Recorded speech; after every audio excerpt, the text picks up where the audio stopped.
Again, with the search for the shooters who opened fire at a Sweet 16 party in Dadeville, Alabama. Police have not made any arrests yet. The shooting took place at a dance studio in town. 4 people are dead. More than 24 people are injured, some of them said to be in critical condition. We had 15 teenagers that came through our emergency room, all of which had sustained gunshot wounds. Of those 15, we were able to treat 6 patients. Successfully treat them here and discharge them. As you know, the hospital spokesperson says the 9 remaining victims were transferred to other local hospitals to receive increased levels of care. CBS News correspondent Omar Villafranca is joining us now from Dadeville, Alabama. He made his way there over the weekend. Omar, good afternoon to you. Do we have any update from authorities on possible suspects? Short answer, Tony, no, we do not, and we're waiting to see if there's going to be any sort of scheduled press conference or release sent out. There's still a lot of unanswered questions.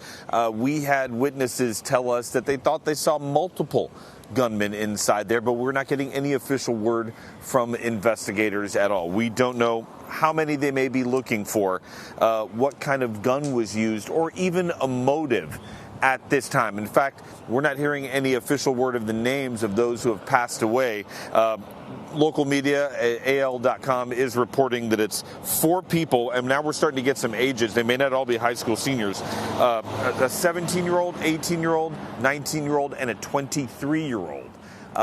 But exactly what they were doing inside when the shooting happened, we're not sure. This is a facility behind me here, and we want to kind of elaborate. It's a dance studio. If you go to their Facebook page, you see little girls who they're dressed up in ballerina outfits. They're taking dance classes. But we're being told this is a place that is frequently rented out for parties or things like that in this town. Right here on the main strip here in Dadeville, a little odd, about 50 yards away from us is Dadeville City Hall. So everything here is in close proximity. I mean, clearly a small town, one of countless that have been impacted, not just by gun violence, but specifically by mass shooting where their youth is lost. What are residents telling you?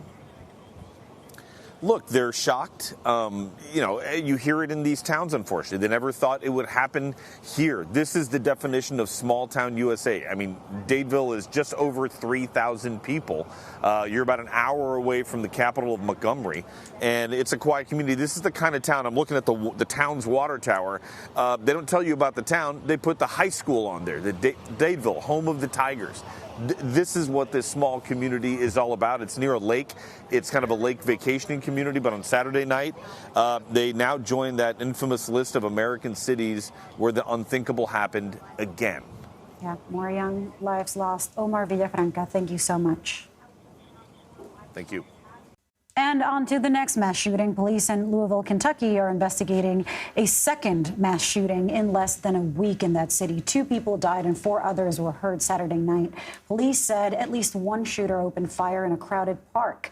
They haven't made any arrests yet or determined a motive for that attack.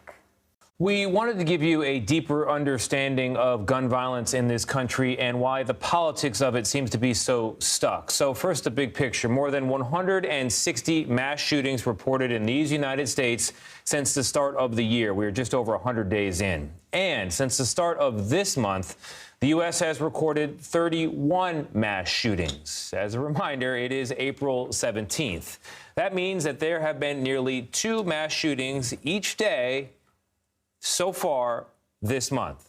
It's picking up the pace from earlier in the year. South Carolina Republican Congresswoman Nancy Mace appeared on Fox News Sunday saying her own party can no longer remain silent on the issue.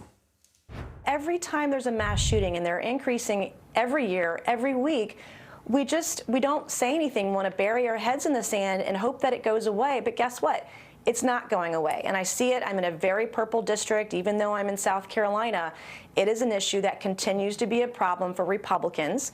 And we've not learned anything from the midterm elections if we're going to sit here on our hands silently, not offering any type of solution to reduce gun violence in our country. And it's not about gun control. All right, so let's go to the latest CBS News polling on this issue. Nearly half the country feels like guns make America more dangerous. But here's the thing. On the other hand, about a third of the country say that firearms actually make the country safe. All in all, most Americans, 76% of them, that's 3 out of 4, feel as though mass shootings are something that could be prevented if we really tried. But they are happening at quite a clip. And so, of course, our children have noticed. What are they saying about it? Think about this. According to our polling, it is one of the top concerns of young people in this country. Under the age of 18, 61% say gun violence is in the top 4. These are things that you usually hear about: bullying, social pressure, academic performance. Add to that normal list of teenage worries gun violence.